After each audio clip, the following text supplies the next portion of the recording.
সালামুন আলাইকুম আলহামদুলিল্লাহি রাব্বিল আলামিন ওয়া সালামুন আলাল মুরসালিন রব্বি আউযু বিকা মিন হামাযাতিশ শায়াতিন ওয়া আউযু বিকা রব্বি আইয়াহদুরুন বিসমিল্লাহির রহমানির রহিম রব্বি ইশরাহ লি সাদরি ওয়া ইয়াসসির লি আমরি ওয়াহলুল উকদাতাম মিন লিসানি ইয়াফকাহু কওলি। বন্ধুগণ, আজ একটু দাঁড়াবো ইতিহাসের আঙ্গিনায়। একজন মহান আলেমকে নিয়ে কথা বলবো, যার নাম ইমাম আবু হানিফা রহিমাহুল্লাহ। আবু হানিফা রহিমাহুল্লাহ ছিলেন একজন ফকি নন, শুধু তিনি একজন ফকি নন, তিনি ছিলেন সময়ের বিরুদ্ধে বিদ্রোহী এক কণ্ঠস্বর। তিনি ছিলেন এমন এক সাহসী মানুষ যিনি খলিফার সোনালী সিংহাসনের সামনে মাথা নত করতে অস্বীকৃতি জানান। তার সেই অস্বীকৃতি ছিল সিজদার প্রকৃত অর্থ, অর্থাৎ মেনে নেয়া শুধু আল্লাহকে এবং আল্লাহর কিতাব কুরআনকে। বন্ধুগণ, আপনাদের জানাতে চাই, ইমাম আবু হানিফা হানাফি মাযহাবের প্রতিষ্ঠাতা নন।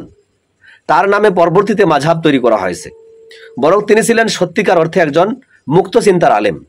তিনি হাদিসের পাহাড় চাপিয়ে রাখা অন্ধ অনুকরণে বিশ্বাস করতেন না। ইতিহাস থেকে জানা যায় তিনি হাদিস সংগ্রহ করেছিলেন 40,000। তিনি তা থেকে 1,000-এর মতো হাদিস ছাত্রদের শোনাতেন, কিন্তু কখনো লিখে রাখতে দিতেন না। ইমাম আবু হানিফার মৃত্যুর পর তার ছাত্র ইমাম মুহাম্মদ তার নামে একটি হাদিসের বই রচনা করেন, যার নাম কিতাবুল আসর। তিনি সর্বদা কোরআনকে প্রাধান্য দিতেন। তিনি যুক্তি ও বিচার শক্তিকে কোরআনের সাথে মিলিয়ে ব্যবহার করতেন। এজন্যই তার ফিকাকে বলা হয় আহলুর রায়, অর্থাৎ মতামত ভিত্তিক স্কুল। বন্ধুগণ, কিন্তু এই স্বাধীনতা, এই মুক্ত চিন্তা শাসক গোষ্ঠীর পছন্দ হয়নি। কারণ শাসক গোষ্ঠী চেয়েছিল এমন এক ইসলাম যা তাদের সিংহাসনকে বৈধতা দিবে। তারা চেয়েছিল এমন এক আলেমদের দল যারা বলবে খলিফা আল্লাহর ছায়া, খলিফার বিরুদ্ধে কথা বলা হারাম, শাসকের জুলুম সহ্য করা ফরজ, ইত্যাদি ইত্যাদি। অথচ কোরআন বলছে ওয়ালা তারকানু ইলাল্লাযীনা যালামু ফাতামাসসাকুমুন নার। কোরআন বলছে তোমরা জালিমদের দিকে ঝুঁকো না, না হলে তোমাদের আগুন স্পর্শ করবে। সূরা হুদ আয়াত 113। বন্ধুগণ, ইমাম আবু হানিফা এই কোরআনের আয়াতকে বাস্তবে প্রতিষ্ঠা করেছিলেন। তিনি জালিম শাসকদের সাথে কখনোই আপোষ করেননি। এজন্যই শাসকেরা তাকে নিপীড়ন করেছিল, তাকে কারাগারে নিক্ষেপ করেছিল, এবং ইতিহাস বলে তাকে বিষ প্রয়োগ করে হত্যা করা হয়েছিল, কিংবা কারাগারে নির্যাতনে মৃত্যুবরণ করেন এই মহান ইমাম। কিন্তু তার মৃত্যু আসলে এক শহীদের মৃত্যু ছিল, যিনি কোরআনের পক্ষে দাঁড়িয়েছিলেন। বন্ধুগণ, আমরা যদি ইতিহাসের পাতা উল্টিয়ে দেখি, উমাইয়া খেলাফতের শেষ সময়ে আর আব্বাসীয় খেলাফতের শুরুর সময় ছিল রাজনৈতিক চক্রান্ত, ষড়যন্ত্র ও ক্ষমতার দ্বন্দ্বে একবারে পূর্ণ। এই সময়ে আবু হানিফা বেঁচে ছিলেন। বন্ধুগণ, খলিফারা তাকে বিচারপতির কাজী পদে বসাতে চেয়েছিল। কেন? কারণ তারা জানতো যদি আবু হানিফা তাদের হয়ে ফতোয়া দেন, তবে সাধারণ মানুষ বুঝবে খলিফার সব সিদ্ধান্ত ইসলামের দৃষ্টিতে বৈধ। কিন্তু আবু হানিফা সেই প্রস্তাব সরাসরি প্রত্যাখ্যান করেছিলেন। তিনি বলেছিলেন, আমি রাজনীতির চাকর নই, আমি আল্লাহর কিতাবের দাস।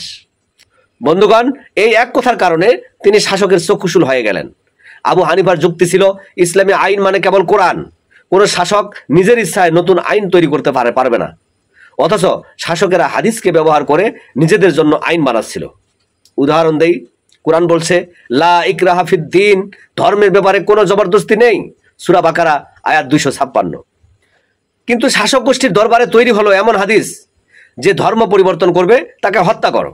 বন্ধুগণ, কোরআন একদিকে স্বাধীনতা ঘোষণা করছে, আর অন্যদিকে শাসকের দরবার বানাচ্ছে সন্ত্রাসী আইন। আর আবু হানিফা এই দ্বিচারিতার বিরুদ্ধে ছিলেন। বন্ধুগণ, শাসকেরা চাইতো এমন আলেম যারা বলবে দাড়ি রাখা ফরজ, টুপি ছাড়া নামাজ হবে না, মাজারে মানত মানলে বরকত হবে। অথচ এসব কোরআনে নেই। এগুলো বানানো হয়েছিল শাসকের স্বার্থে, সমাজকে বিভক্তি করে রাখার জন্য। আবু হানিফা এসব কুসংস্কারকে প্রত্যাখ্যান করেছিলেন।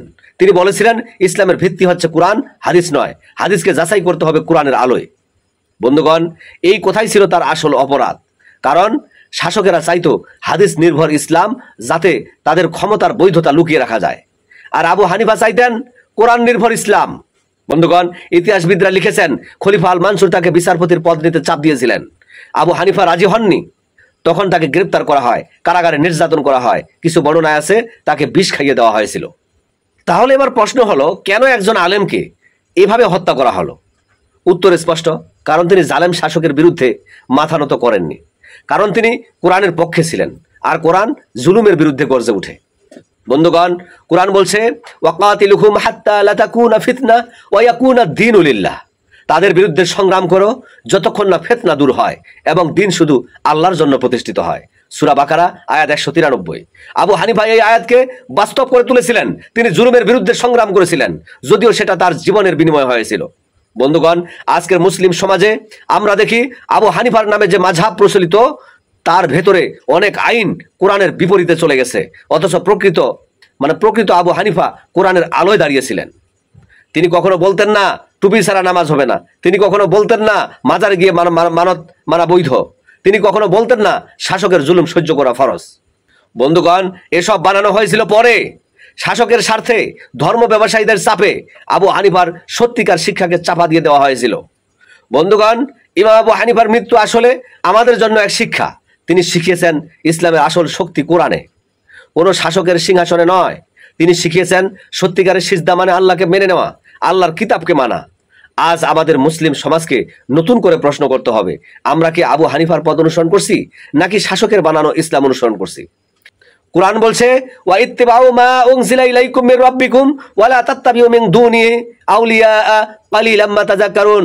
তোমাদের প্রতিপালকের পক্ষ থেকে যা অবতীর্ণ হয়েছে তার অনুসরণ করো, তার বাইরে কোনো অভিভাবককে অনুসরণ করো না, তোমরা খুবই অল্প উপদেশ গ্রহণ করে থাকো।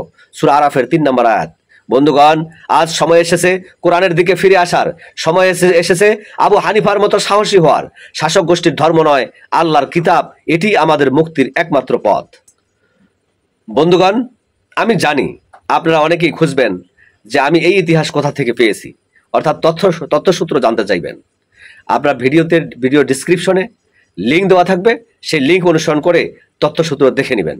সালামুন আলাইকুম, তেবিতুম মুবারাকাতান তৈয়্যিবা।